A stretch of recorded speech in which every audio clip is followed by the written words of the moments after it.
Conflict, despair, and power. Since the 19th century, these are the three recurring themes in the Congo's story. The Democratic Republic of the Congo had a reputation for profitable natural resources that attracted unwanted attention and eventually German imperialism in 1880 with ruler King Leopold II. With subsequent uprisings and constant unrest among the natives, King Leopold transferred control to the government in 1908. After increasing revolt against the government, Belgium finally agreed to the independence of the Congo in June 1960. This freedom was followed by a line of dictators whose autocracy was renamed kleptocracy as they continually exploited the country's goods during the constant transfers of power, and eventually war erupted in 1998 when neighboring countries gained an interest in the Congo's raw materials, like so many before them.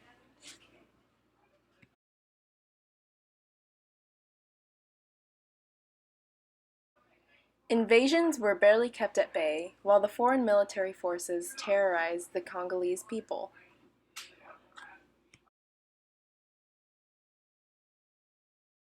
After many attempts to establish peace, the last of the troops from hostile countries withdrew. But as more order was set, little was done for the country's civilians. Rape was used as a weapon of war to control the people, destroy women, and outbreed undesired ethnicities.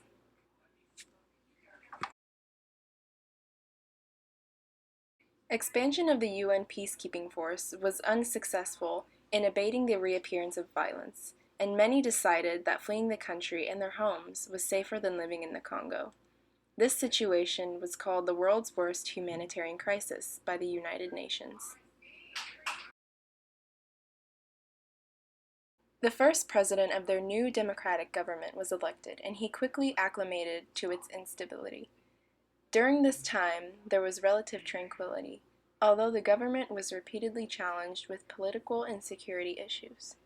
But the war for peace is nowhere near over, as rebel military and other hostile groups continue to terrorize the Congolese. Children are enslaved or forced to join armies. Peaceful men are sadistically murdered, and the women, the pillars of their communities, are left with the greatest anguish of all. Sexually abused by soldiers and rebels, women who survive this malicious torture are broken and wounded with a decimated family and community, with no hope for a brighter future. Not even the infants that emerge from these tragedies are facing the same fate as their mothers, as it's becoming more clear or common for them to be abused, oftentimes dying from the trauma. This crisis is growing so rapidly that the number of victims from this ongoing atrocity has not actually been accurately estimated, with one study suggesting that 4 women, and this is not including men and children, are raped every 5 minutes. An even more recent report stated that 1,100 women are abused every day out of the 60 million Congolese citizens.